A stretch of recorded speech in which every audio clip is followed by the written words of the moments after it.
have been most impressed by is the talent that this country has, many of whom we are privileged to have in Shell, and many of whom work outside of Nigeria for Shell in multiple different locations. It is actually one of the largest groups of people working outside of their country is Nigerian staff who will come back one day and serve the country as well.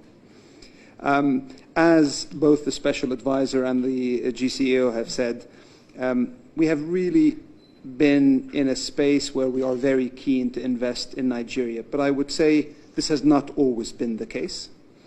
Your leadership, your vision has created an investment climate over the last few years that, I will be very honest with you, has propelled us to invest, in particular also as we compare to other investments around the world. Stability in today's environment will honestly have a premium for corporates, because we are investing not for one administration or 5 or 10 years. We want to invest for 20, 30, 40 years. And in the case of Nigeria, for many, many decades.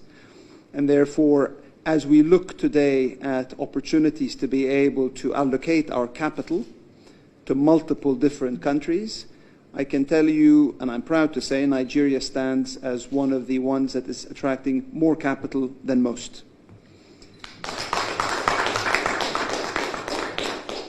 That, Your Excellency, is honestly due to one reason. It is your leadership. It is what you have been able to bring. And that leadership, I would also say, has put many of the people that we are working with, your team, are amongst the best that we are dealing with anywhere in the world. And that professionalism allows us to be able to have the confidence, and I would say our partners as well, to have the confidence to continue to invest.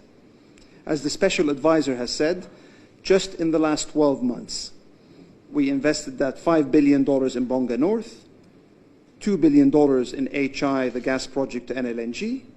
We have also acquired or deepened our interest in Block OML 118, the Bonga block.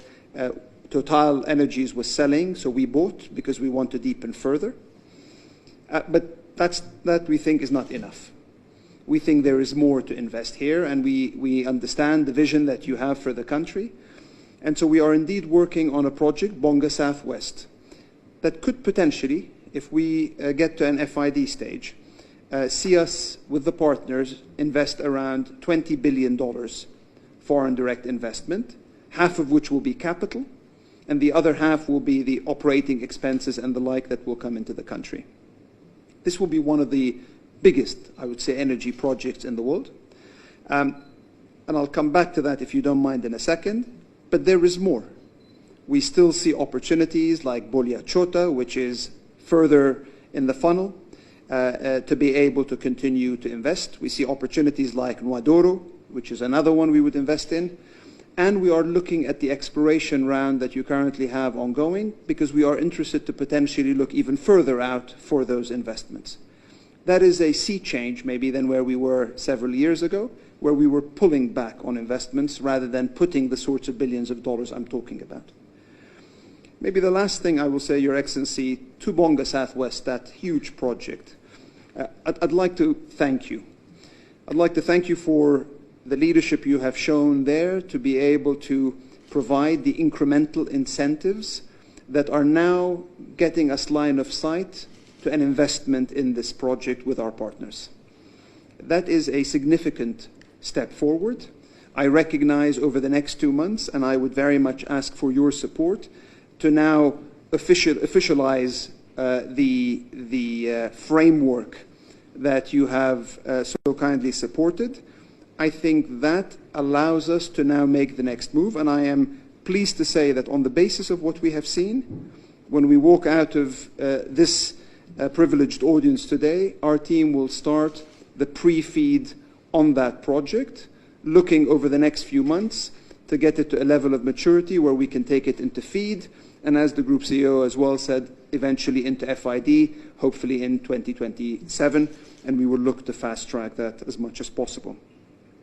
So in short, Your Excellency, I have nothing to ask for but your continued support, and to thank you for what you have already done for the country, and I hope you see Shell as a long-standing partner that allows you to achieve the great visions that you have set for the country. Thank you, Your Excellency. Today, I can proudly say that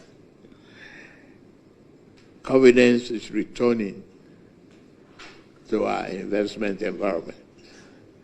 Hearing from you now, I could guarantee you that when I assumed the responsibility of this office, the pledge I made to people of the country and my background is to ensure transparency and to be competitive in every way possible.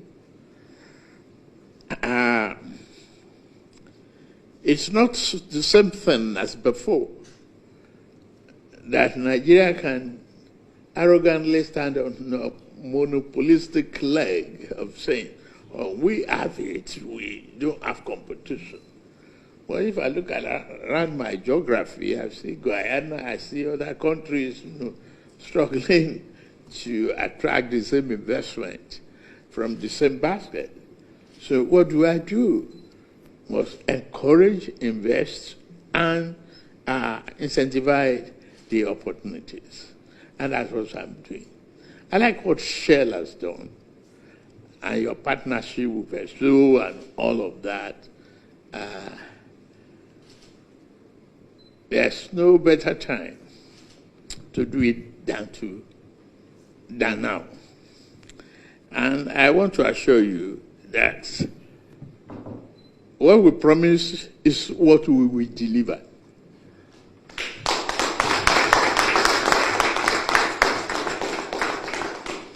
I've given instructions for them to gazette all the incentives necessary. That is an addition. Then the thanks to the Shell organization for the development that Nigerians have gotten. Nigerian people, the talent that we have, the most important aspect of our resources is the talent of the people that we have in this country. And we don't promote that, it comes to nothing. It doesn't give value to us. Thank you very much. I assure you, you have no question to look at what we have promised. Expect a delivery. Expect a documented and consistency in policy and application